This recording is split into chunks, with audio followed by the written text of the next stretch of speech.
लड़की एक topper student थी। बोर्ड एग्जाम के आखिरी पेपर से ठीक पहले उसकी सौतेली माँ ने कार से उसे टक्कर मार दी। उसकी पढ़ाई इतनी अच्छी थी कि सबको यकीन था वह आसानी से बड़े यूनिवर्सिटी में एडमिशन ले लेगी। उसके अमीर पिता ने भी वादा किया था कि एग्जाम खत्म होते ही उसके लिए शानदार पार्टी रखेंगे और वहीं अपनी होने वाली पत्नी से मिलवाएंगे। लेकिन एक शर्त थी, लड़की की मंजूरी के बिना वह औरत इस घर में शादी करके नहीं आ सकती थी। लड़की ने कभी नहीं सोचा था कि पहली बार वह अपनी होने वाली सौतेली माँ से इस हालत में मिलेगी। दूसरी तरफ वह औरत अपनी बेटी को एग्जाम दिलाने जा रही थी। उसने बेटी की पढ़ाई के लिए महंगी दिमाग बढ़ाने वाली दवा तक खरीदी थी ताकि अच्छे नंबर आए और अमीर आदमी खुश हो जाए। उसी समय सड़क पर एक बच्चा अचानक आ गया। लड़की साइकिल चला रही थी और उसे बचाने के लिए मुड़ी, जिससे वह गिर गई। पीछे आ रही कार संभल नहीं पाई और उसे टक्कर मार दी। लेकिन दोनों पक्ष एक दूसरे की पहचान नहीं जानते थे। सौतेली माँ और उसकी बेटी ने लड़की को गरीब समझ लिया। उन्होंने उसकी फटी साइकिल और साधारण कपड़े देखकर उसी पर इल्जाम लगा दिया। ऊपर से दवा की बोतल भी टूट चुकी थी।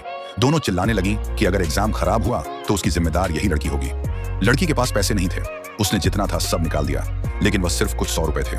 यह देखकर दोनों और भड़क गईं। उन्होंने कहा कि उन्हें पूरे 1 करोड़ नहीं तो कम से कम 1 लाख रुपए चाहिए, वरना लड़की कहीं नहीं जाएगी।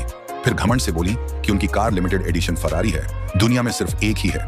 लड़की को अचानक अपने पिता की बात याद आई। उन्होंने कहा था कि एग्जाम के बाद वही फरारी उसे गिफ्ट करेंगे, इसलिए लड़की को लगा कि यह औरत झूठ बोल रही है। लेकिन सौतेली माँ मुस्कुराते हुए बोली, हाँ, यही वही कार है। लड़की को भरोसा नहीं हुआ। उसने कहा, मेरे पापा ने कहा था कि मेरी होने वाली माँ बहुत अच्छी इंसान है, वह आपकी तरह बदतमीज नहीं हो सकती। यह सुनते ही औरत गुस्से से चिल्लाई, अब चुप क्यों हो गई? जल्दी पैसे निकाल, 1 लाख से कम नहीं चाहिए। लड़की ने तुरंत अपने पिता को फोन मिलाया, लेकिन फोन लगते ही सौतेली माँ ने मोबाइल छीनकर जमीन पर फेंक दिया और पैर से कुचल दिया। फिर लड़की के पिता को गरीब आदमी कहकर मजाक उड़ाने लगी। उधर फोन कटते ही पिता को समझ आ गया कि कुछ गड़बड़ है। वह तुरंत अपनी बेटी को ढूंढने निकल पड़े, लेकिन इधर सौतेली माँ और उसकी बेटी लगातार लड़की को अपमानित करती रही। इतना ही नहीं, उन्होंने खुद अमीर आदमी को फोन करके झूठी कहानी सुना दी कि एक गांव की लड़की ने उनकी कार खराब कर दी, उल्टा बदतमीजी कर रही है और माफी भी नहीं मांग रही। पिता गुस्से में बोले, मैं अभी पहुंचता हूं। फोन पर वही आवाज सुनकर लड़की को आखिर समझ आ गया कि सामने खड़ी औरत ही उसकी होने वाली सौतेली माँ है। लेकिन अब एग्जाम शुरू होने में बहुत कम समय बचा था। लड़की किसी तरह वहां से निकलना चाहती थी। उसने जल्दी से एक कागज पर अपने पिता का नाम और नंबर लिखकर औरत को दे दिया और कहा, अगर कोई शिकायत है तो इन्हीं से बात कर लेना। यही वह आखिरी मौका था जब सौतेली माँ सब संभाल सकती थी, लेकिन उसने मौका गंवा दिया। लड़की ने साफ कह दिया कि वह उसी अमीर आदमी की बेटी है, लेकिन दूसरी लड़की हंसने लगी।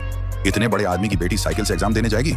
झूठ बोल रही है। असल में लड़की ट्रैफिक से बचने के लिए साइकिल से आई थी, लेकिन उन्होंने उसे गरीब समझ लिया। तभी अमीर आदमी का असिस्टेंट वहां पहुंच गया। क्योंकि लड़की हाल ही में घर लौटी थी, इसलिए वह भी उसे पहचान नहीं पाया। उसने भी सौतेली माँ का साथ देना शुरू कर दिया और लड़की से बोला, आज तुम्हें माफी मांगनी ही पड़ेगी, नहीं तो बहुत बुरा होगा। अब लड़की पूरी तरह परेशान हो चुकी थी। उसने मजबूरी में अपने बैग से एक पुरानी फोटो निकाली।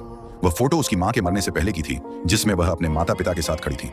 फोटो में अमीर आदमी को देखकर सब घबरा गए, लेकिन सौतेली बहन फिर बोली, यह बस दिखने में वैसा लगता है, इतने बड़े आदमी का इस गांव की लड़की से क्या रिश्ता होगा? यह सुनकर सौतेली माँ का हौसला फिर बढ़ गया। उसने फोटो लड़की के सामने लहराई और बोली, घुटनों के बल बैठकर माफी मांगो। और अगले ही पल उसने फोटो फाड़ दी। वह तस्वीर लड़की के लिए उसकी माँ की आखिरी याद थी।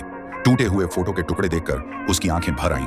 फिर भी वह झुककर उन्हें समेटने लगी। उसकी हालत देखकर सौतेली बहन मोबाइल निकालकर वीडियो बनाने लगी। सौतेली माँ और असिस्टेंट भी खड़े होकर उसका मजाक उड़ाने लगे, लेकिन उन्हें जरा भी अंदाजा नहीं था कि अब उनके बुरे दिन शुरू होने वाले हैं।